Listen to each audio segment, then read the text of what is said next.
Hey, what's up, everybody? I'm here with my friend Redasthecolor. Red, happy to have you on. Bro. Tell me so why honored. Robin Williams lost all your respect. So that's a great question.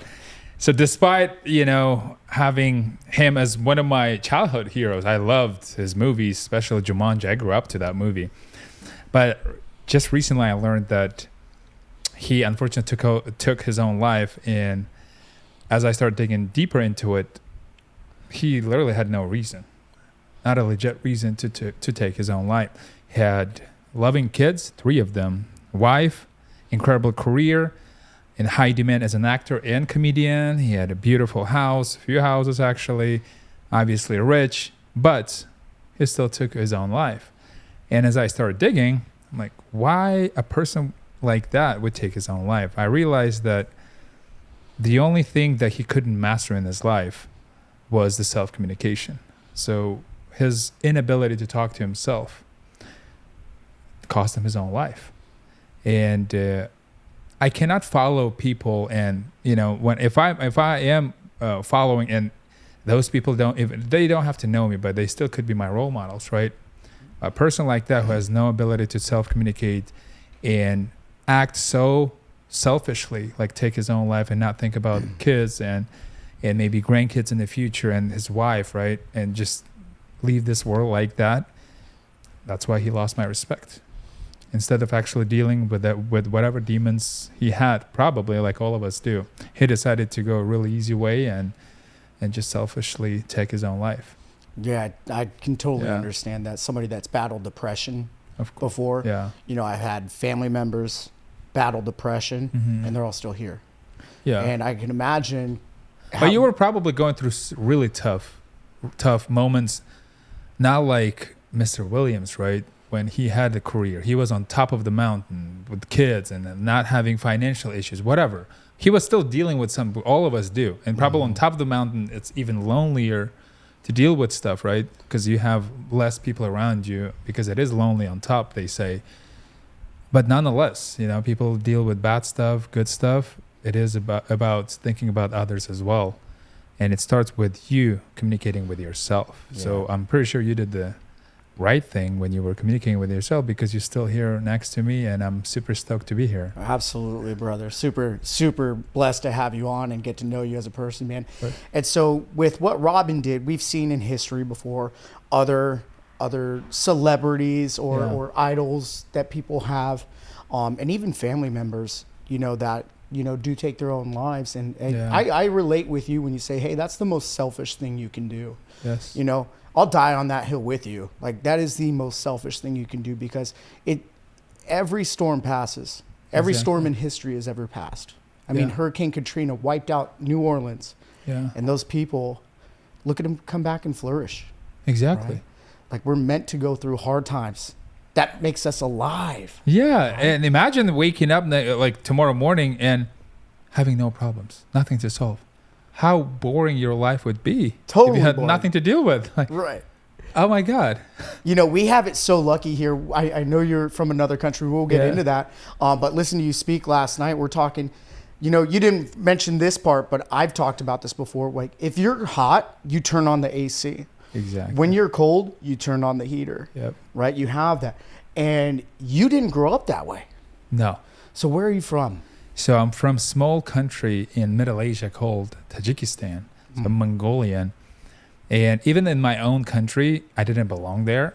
Like, the way I look, I'm still Asian, just like most people in my country where I'm from, but I was different kind of Asian. I got red hair and green eyes, and I'm tall, and I have freckles.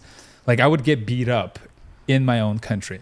That was one of the inconveniences that pushed me to become who I am today, right? But also, I had no conveniences like electricity or water or warm water. Like, it was a struggle just to do basic stuff, just to exist. And coming here to the US, I got here at 23 years old in 2016.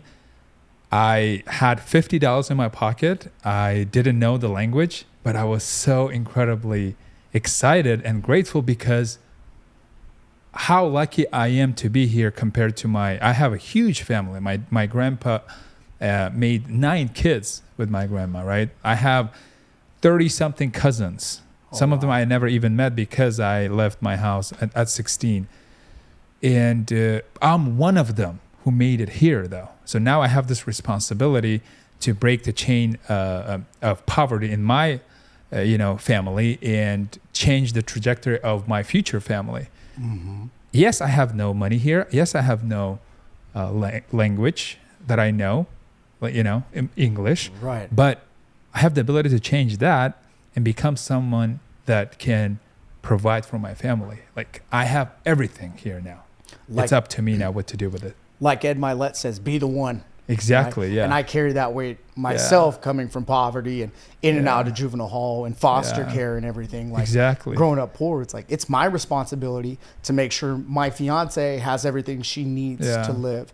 And when we get married and have kids and all that, make sure that my family's lineage changes. Exactly. We change the directory. We break the chain, break the mold, per se. Yes, 100%. So, listening to you last night again, you talked about how fortunate we are to be here in America, right? And I'm sure coming from Tajikistan, right? What's your opinion of Americans who love just breastfeeding off the government? So I'm going to say, on the immigrational side of laws, right, and regulations here, I'm an immigrant myself, so I think I have a full right to speak about it. So I think when people come here, get here, which on its own pretty hard, but once you got here now, government will support you literally down to little stuff like toilet paper if you need it, right? Mm-hmm. You can go to food banks, you can apply for all these social programs, get your food stamps. Literally, they pay for everything. I think that should be cut off to some extent, maybe first 6 months. 6 months is enough time to change your life, learn the language good enough so you have surface level understanding of like basics, where you can go and work maybe in some service industries, being a housekeeper, whatever. There's no bad job. There's a perception of a job that could be bad, right? But I never asked for any kind of handouts. And when people get handouts, they mentally being trained and brainwashed into everything is so easy. I don't have to work for anything hard. Like, everything is just flying my way. I don't have to do big stuff to improve my community, my country, fight for it, or nothing like that. Because everything is getting so easy. People getting stuff easily here, and I'm against that. But also at the same time, I understand what's going on and why the government is doing that, because America is one of the best countries to be in, right? They want to help everyone who is struggling. And I love that aspect, but I think we should help in a different aspect. We should have some kind of filter or system in place that would teach immigrants the culture, the language, how economy works, how business works, how you can be helpful here, so we can be useful for each other, so we can grow as a community, as a society altogether, as a country. Right now, I'm gonna fight for this country now. This is my home. This is the place where I'm becoming who I am becoming, and I know I'm gonna meet my next wife here, and I'm gonna have my babies, and I want my babies to thrive in this country, but the right way, not through handouts. You said a key word in there, and I love this word, community. Yes. We as human beings are community animals. We always have been. And the technology that we have, when I was a kid growing up, we were riding bikes down to our friend's house. We're playing football in the city park, or we're playing basketball. Like, our kids, I knew all my friends' parents. I knew the older neighbors that I would go down the street and mow their lawn, right? We had community. Yeah. And now people are so locked into technology. They're so locked into just scrolling, mindlessness, judging people, right? And what I found is people are punching each other at the bottom. And when you rise up and you say, hey, I'm better than that, you start seeking help, you seek guidance, standing on the shoulders of giants. Yep. And those people will always give you a hand up, not a hand out. Exactly. Right? And I believe, I trust in what you're saying is hey, American as a government can show how to give a hand up instead of the handout. Exactly. Yeah. Yeah, that's a great point. Absolutely. We see it all the time, man. And I have other friends who immigrated here from other countries, right? And I see them or their parents, right? They're first generation here, and their parents worked their tail off to buy houses and build businesses and everything like that. And I think that Americans, like I was born and raised here.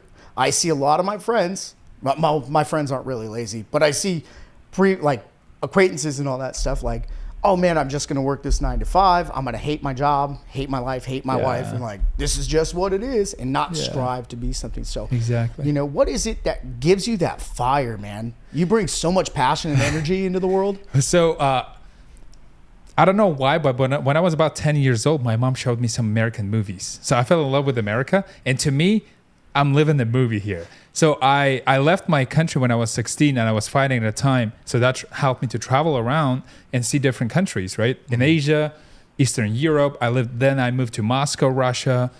And I switched to MMA at a time. And one of the best fighters in the world, actually just now, the best fighter in the world again, Khabib's student, right? So, and my coach, my sensei was 3-time world champion kickboxer.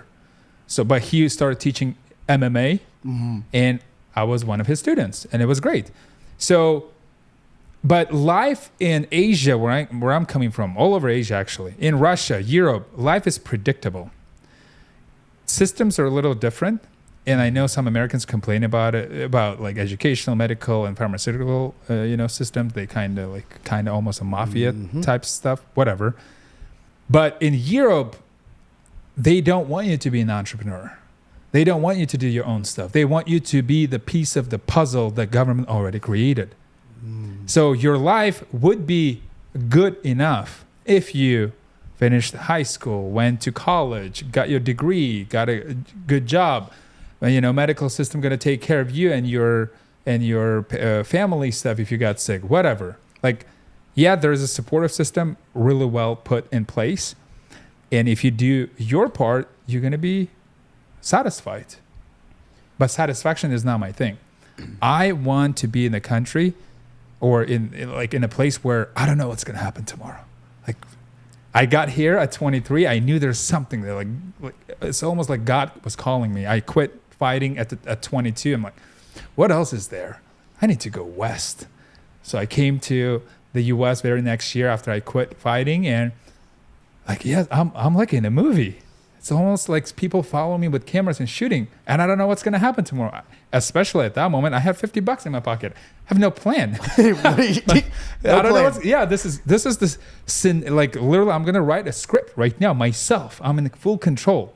No one going to tell me what to do, and I'm in a country where it supports that. Like you can do whatever you want as long as it's not illegal, right? As long as you're not killing people around or taking revenge or lying or stealing, whatever. But there's everything set up, the system set up for you to literally build your dream life. And regulations are set up. Like it's so easy to go and open up your own business. Like in Europe, before you apply for it, they're going to give you the list of all the taxes you're supposed to. You're going to change your mind immediately. Here, you paid, depending on the state, I used to live in Washington, it's $180 to start your business. Done. That's it.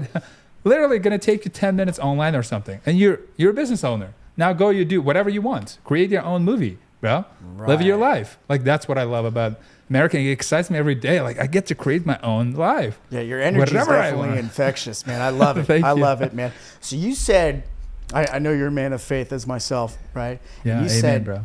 God called you to America. What was that conversation? Where were you at? Walk me through that journey. So now I'm realizing I'm going backwards and actually analyzing all my life-changing moments that happened to me at some certain points of my life. I grew up in the Muslim country, but my parents, thanks God to my mom and my dad, I was in a pretty strict overall Muslim family, like my grandpa especially. But my mom said, hey, you're too young. Like I was 3 years old. My grandpa was already making me and my cousins, my brothers, like do praying 5 times a day. Like, read the Quran. Exactly. Yeah.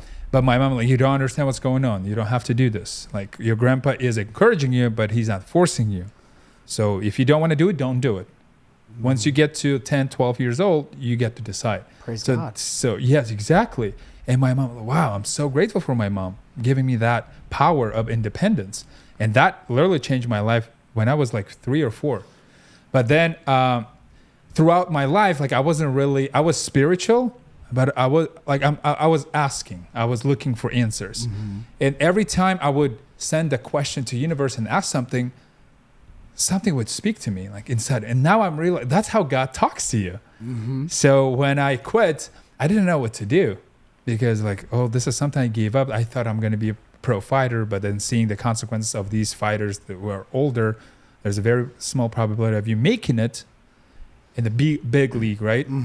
And not being like fully injured to the point where you cannot do anything else in life. Right. So I like God help me. Like, where do you want me to go next? What should I do? What is it? What am I supposed to do? And then I think I was in a subway in the metro in Moscow, and I was like, I was coming from the college to go to college there, and I saw this guy wearing all like American flag uniform. And I'm pretty sure he was a tourist. And as I was asking myself that, I saw that guy and his, like, I've never seen like shoes, socks, all the way up, pants, all American, like red, blue, and stars, right? Wow, this is so weird. I'm going to look into this. And from there, I started doing due diligence on how can I get to the US properly, legally, so I can work there, maybe go to school, like start a new life in a new country. Wow. And he was my sign, that guy. I mean, at this point, I know it was God. And then the way everything worked out of my university, I went to med school. Only 2 people was able to get to the student visa needed to get to the US, where you can work and go to school. One of them was me. Out of 5,000 applicants, let's go. It was me and him, the other guy. And I'm like, I was meant to be in the US. Selected. Yes. Like it was so weird. And then I got here and wow, I remember when I landed in JFK, the first thing I did, I literally have $50, but then I gave $20 of that to the shuttle.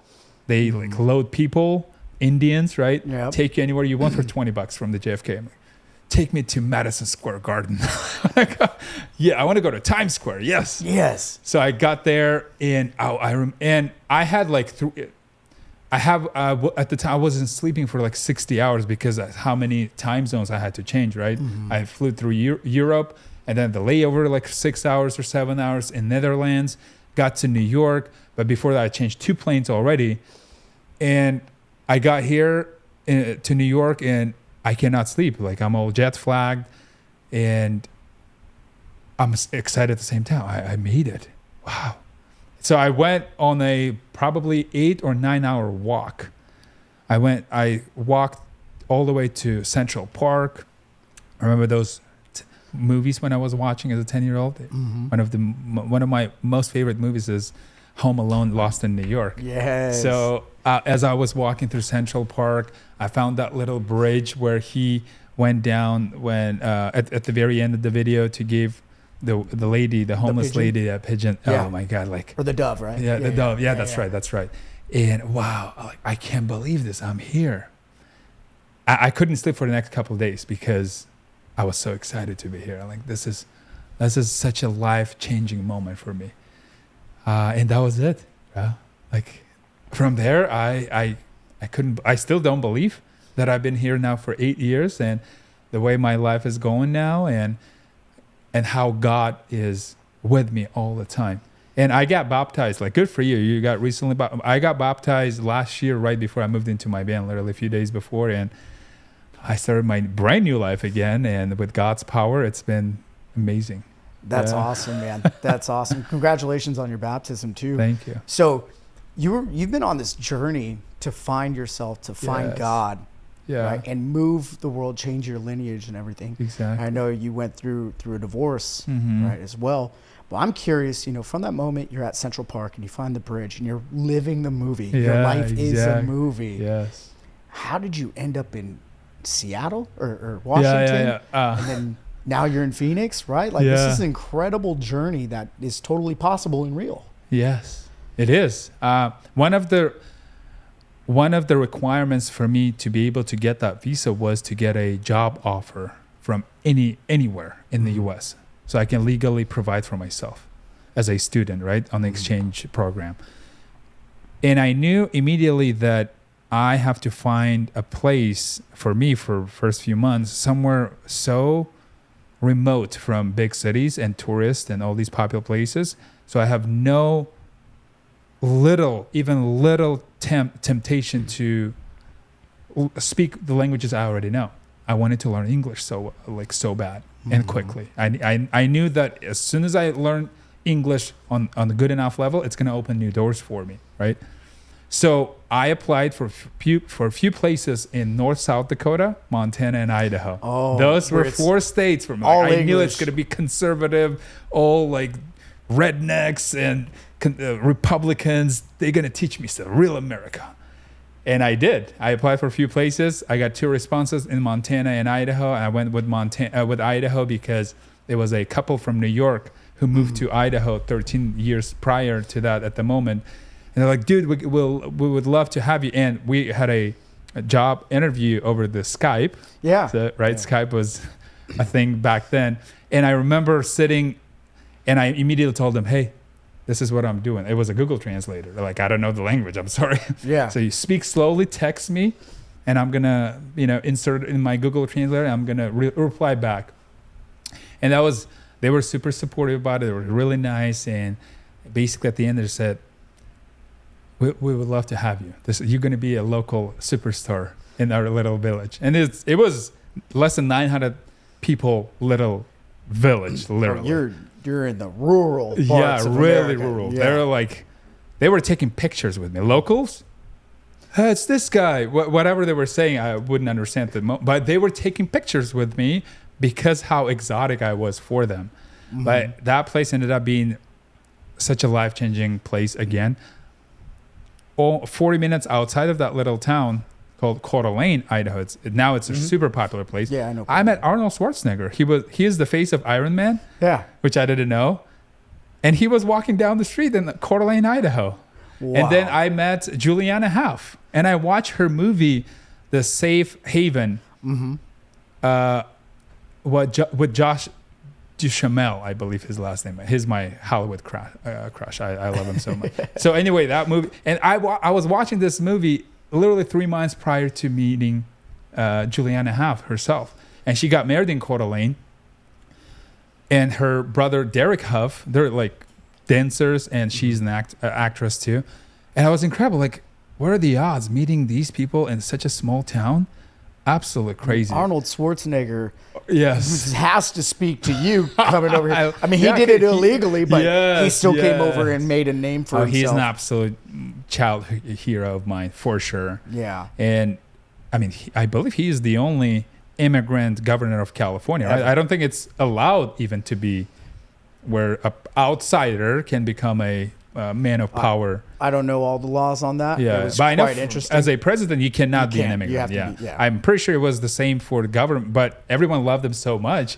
His story is so inspiring. And yeah, when I met him, I couldn't believe myself. But yeah, he has a house in Sun Valley, Idaho, and he skis in the mountains of Idaho, specifically Schweitzer, I believe, with Clint Eastwood. I mean, they're like Arnold is late 70s and Clint Eastwood is in 90s. Like, they're living still their jacked. Still incredible. Jacked. Yeah. That's his proof that, we were told early on, hey, you got 50, 60 years. I'm seeing 80-year-olds still skiing over here in Tahoe, right? Like, it's all how you treat your body, treat your mind, right? 100%. And I do believe that, you treat people well, but you can treat people better when you treat yourself well. Yeah. Right? Like, yes, exactly. That's 100% it. It's about, you cannot share something you don't have in you. If you have no self-love for yourself, how are you going to share love with anyone if you don't have it? 100%. Right? So it starts with you and within you. Yeah. 100%, man. So you end up in Idaho for a little bit. Yeah, I was hired as a cook prep, making $7.25. But I knew I didn't want to be a cook prep locked up in the kitchen with this, cook. And he was just some local guy doing, it was like a small burger shop. Mm-hmm. It wasn't something special. You didn't have to know a lot to be a cook there. But my goal was to get out of there and become a server so I can learn the language. And because of the labor weekend they were having, it was so busy. And I'm coming from different places and I've seen so much. I don't get panicked when there's shit is going down. Right. So there's 2 servers in that little restaurant, both locals, both underage, like 17 high schoolers. And I started prepping, plates for them to take them out and serve them. And now I'm going for like 30 minutes and no one is coming in and grabbing these plates. I'm running out of the space to put the plates. And they're like hot food, getting cold. Mm-hmm. Like, okay, I'm going to just take a couple of the plates and maybe help them and see what's going on. So I came out and I see this incredible picture. There's a lot of people on the floor, like in the restaurant, and then about 40 people outside waiting to get in. Not a single server. I can't find anyone. And then Sheila, that was the owner, she is running around like a crazy person trying to serve everyone and sit everyone down. And then I'm like, hey, here's the plates. Where are the girls? And then she shows little points to the bar table. One of them literally all crawl down and crying. And then there's like 3 people trying to get into the bathroom. And there's one bathroom for employees and the guests. Like, it's such a small restaurant. Yeah. I mean, it's a 900 people town. And apparently the other girl got locked herself in the bathroom. Oh my goodness. Also crying. An absolute mess. I'm like, wow, you guys not used to people at all here. That was my thought. And I start running around serving these plates. Then girl got out of the restroom. She went back to the kitchen. Me and Sheila, I started running with the menu. Hey, show me what do you want? Because I don't know the language yet. And then they would literally point, and they were like fascinated, locals. Mm-hmm.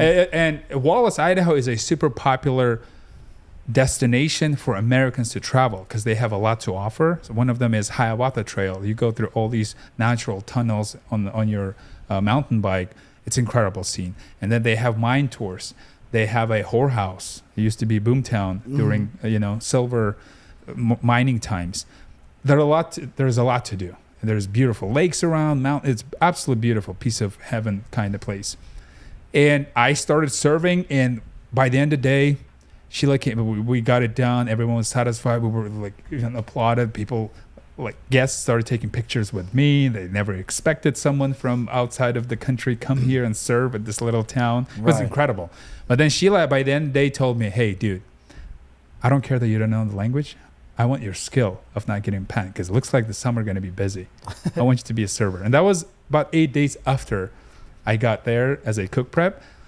Yes. So that's another thing I manifested. I prayed on it and it happened. And yeah, my pay went down from $725 to $225 because it's a tip-based job specifically in Idaho. Like whatever. But I started making a lot more money making tips. On the tips. Yeah. Yes, that was great. So that's how I learned the language. And that was my very first introduction to American culture. It was great. That's incredible, dude. Coming from where you come from and then seeing all this, and locals get panicked over a little rush hour or something. It probably wasn't a little rush hour. It's probably a big rush hour. For them, it was huge. For me, it's like, I lived in Moscow with 12 million people. Everybody's going everywhere. Yes. Yeah. That's incredible, man. So your journey, you landed down in Arizona in Phoenix area, right? Yeah. And you packed your stuff up and lived in a van, huh? So for a whole year, and that was also another godly moment for sure. So May of last year, 2023, I'm coming back from the workshop that I attended. It was content creation workshop where I decided and committed to create content consistently, and that changed my life. On the way back, I decided to drive back. I bought a car at the time, and I'm like, I'm going to drive back and then flip it. And I'm driving back. I decided to go through Oregon coast. It's my favorite drive ever. Mm-hmm. I've done that Oregon coast drive. I've done the Pacific Coast Highway 1 drive all the way from San Diego to Canadian border, like Long Beach, Washington, 7 times. It's the most beautiful coastal drive in the world, just so you know. So I've decided I'm going to go, implement my ideas by the ocean is what I want to do. So I'm going to go and enjoy a couple of days driving by the ocean. Rockaway Beach and Cannon Beach are my favorite beach towns. It's absolutely beautiful. So anyway, I'm driving. I got there, and then this voice inside of me telling me, you got to buy a van, travel around, and connect with people. Huh. Okay. And in less than 3 weeks, I already had a van. I customized it a little bit, and I was on the road full time. It was necessary. It was a necessity rather than it's not something I dreamed about it. It's not like I'm not one of those people. Oh yeah, I want to live on the road, this careless, no responsible life, and just driving around, enjoying the nature. I'm not that guy. No, it's something that God called me to do, and at this point, I understand why. And it was so necessary for me as a person to grow as well, because I just literally on May 4th, I remember I signed the papers getting divorced officially. Oh, that was last year. Went to that consecration workshop, and by May 30th, I was ready to go. And on beginning of June, I was baptized, and then there I went in my van. Was the baptism part of the journey? Like, hey, God's calling me to do this. I'm going to make sure I'm protected and saved. Well, it wasn't like I have to get baptized and then do this. No, it was all naturally like I wanted to do that. Mm-hmm. Like it was all gradually leading to that. And it was kind of symbolic because, oh yes, I got baptized and I'm starting a new life now. And I did. Yeah. That's incredible. The amount of time alone and self-talk, the self-talk, the self-love, the one-on-one time with God. I love I absolutely love having my thinking time on my own. Yeah, a lot of people I talk to, they even messaging me, dude, you're spending your time in all these remote places on your own. How are you doing that? And I started being curious. What do you mean how? Well, I need someone be around me all the time. I feel anxious when I'm on my own, especially if I'm somewhere out where it's silent. People have no idea how to be in silent anymore. They have to be always bombarded with something, overstimulated by social media, or they have to be around someone to feel comfortable. That means they're not comfortable with themselves. Their thoughts are their biggest fear. They're afraid to be on their own. They're afraid to go and look inside themselves. And I realized I used to be that person as well. But now I am not, as I started, traveling around. I absolutely love people. I love connecting, and I go all these seminars and personal development, master classes and events, whatever. But also I love being on my own, especially right after the seminar, because I want to go and have this time to implement my ideas and come up with new ideas. It never happens when you're with someone else. Your ideas, you always come up with great ideas when you're on your own and having the deep focus work. Bill Gates, I remember, was telling when he started his Microsoft company, he bought a cabin out in the woods of the Washington state with no electricity and no first world comfort, nothing. He would spend 2 weeks out of maybe every 4-6 months on his own for 2 weeks in that cabin. He never wanted to be bothered by anyone. He would let his wife know, hey, I'm going to be there doing my deep focus work. And that's how he came up with, all these brilliant ideas and grew Microsoft to the level that we have it today. It's important to have that thinking time. Warren Buffett, I know, does the same thing. Mm-hmm. You have to have your own thinking time, and you have to have the peace within you. Otherwise, how are you going to share that peace or love with outside world if you don't have it within you? 100%. Yeah. And I think there's a lot of gold in what you just said. The amount of anxiety and depression, all these labels that we have for stuff, if you just stop the noise, and you can start with just 30 seconds or 60 seconds, just cut it all off, just breathe, start small, Mm-hmm. right? When I got into meditation, at first, dude, I'm restless. I'm like, oh my goodness, I can't do anything. Yep. Now I'll do the float tank for an hour, and I Wow. just go in there and I'm like, all right, I'm with my thoughts. Especially when I get, anxiety built up or like a lot of energy. I don't want to label it anxiety, but when I get a lot of pent up energy and I don't really know what to do, I go and I get into one of the salt baths at Capitol Floats, and I'm like, and Allie knows it too. She's like, oh, hey, you're kind of off. I'm going. I got to go spend some time alone real quick. Exactly. Right. And so I imagine the amount of self-reflection, understanding, comprehension of the world. Yeah. Right. You've done a lot of traveling in your lifetime thus far, and you're going to continue that. Right. Yes. And there's one of my favorite quotes too is the world is a book, and those who don't travel read but a page. Yes. And you're able to see God's great gift. Like if you get out of the city, get off of social media for a little bit, and just go out. Just go out. You don't need anybody. If you're comfortable with somebody, cool. Travel together and then separate for 15 minutes. 15 minutes. Yeah. Go sit on a stump somewhere. Sit down by a tree and just look and listen. Yeah. And then come back, connect with your friend if you need somebody like that, right? Like you're probably a lot like me where it's like, hey, dude, I don't need anybody. Yeah. I love being around people. I know when God needs me to listen, I have to go sit quietly. Exactly. Yeah, dude. That's when he talks to you, by the way. Right. All of my godly moments and the voices that I had in my mind when he was talking to me always happened when I was on my own. And it is important. Like solitude is a golden time to have almost every day, at least, like you said, a few minutes would be enough. Mm-hmm. But unfortunately, the tool we have in our hands that could be deadly or life-saving, right? Or life-changing. Fortunately, a lot of people not using it properly. And Harvard did a study recently. They said that modern generations, starting with millennials and later, but like Gen Zs and future generations, are going to spend on average 20 years of their life on their screens, like of their phones. And that is so sad. 20 years. That's crazy, because if you live to 60, you're sleeping for 20 of those years. Yes. And you're going to sleep. You're going to sleep on your phone for 20 of those years. And even in your early times, up till 18, there's not much life, right? You're doing school, you're doing this, right?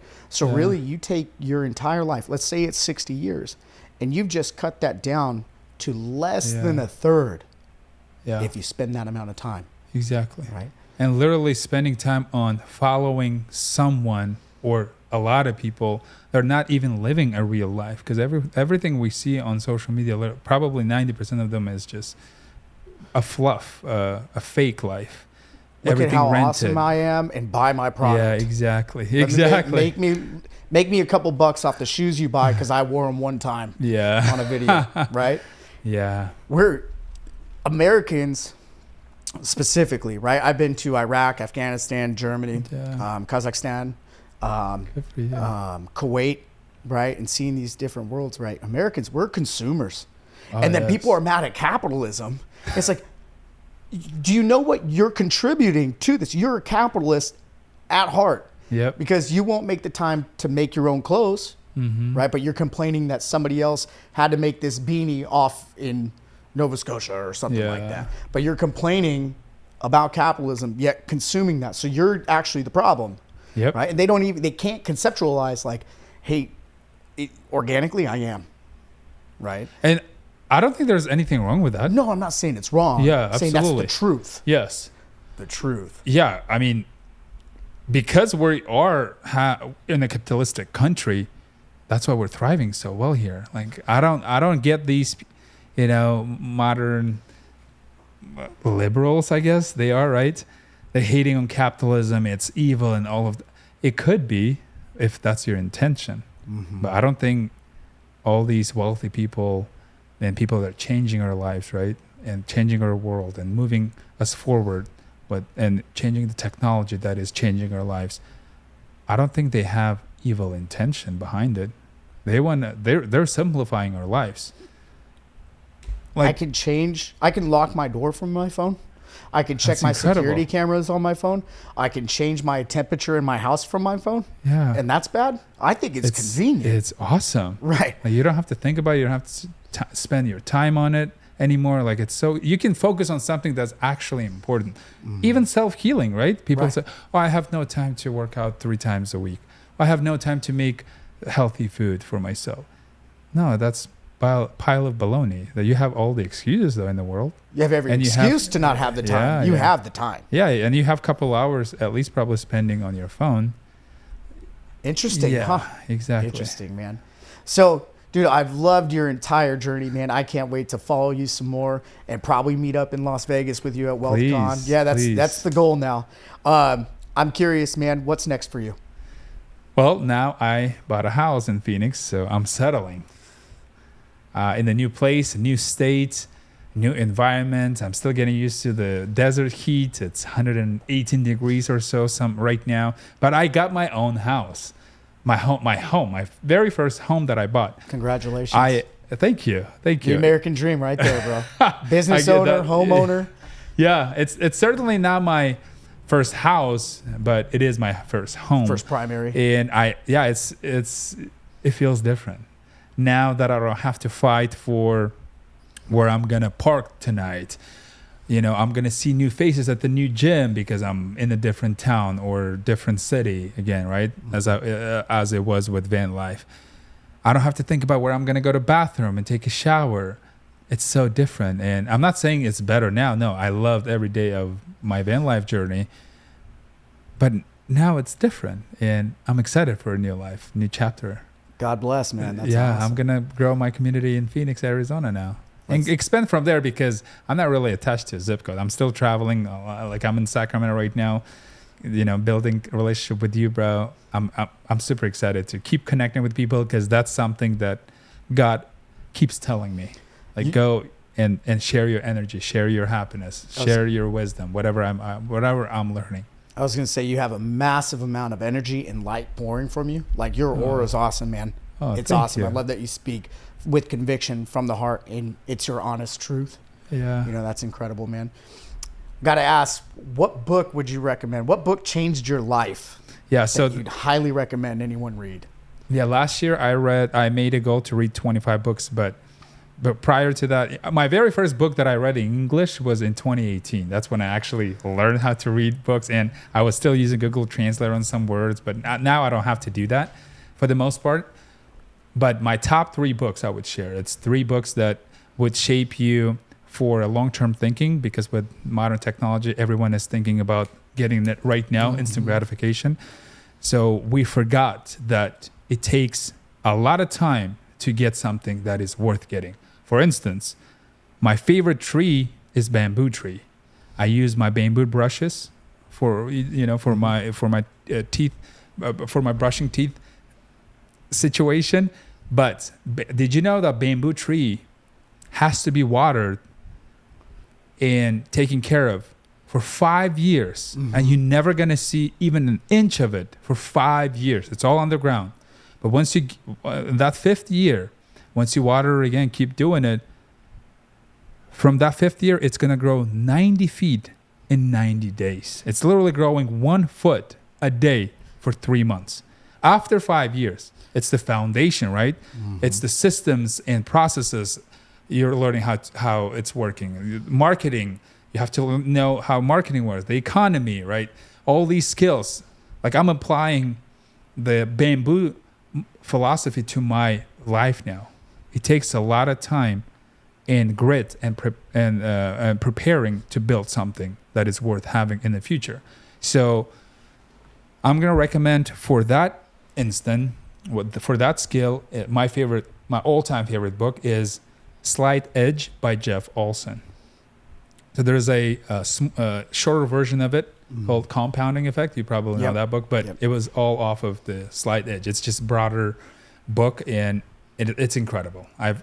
My goal is to read it every single year. I love it. I love that book so much. My second favorite book is The Power of One More by Ed Mylett. Yes. Incredible. I mean, Ed Mylett is out of this world kind of guy. And then my third book would be, I think a lot of people are overthinkers, and I used to be that one. I still sometimes struggle with it. But for that, I would recommend, which is my third most favorite book, is The 5 Second Rule by Mel Robbins. Oh, yeah. She's incredible.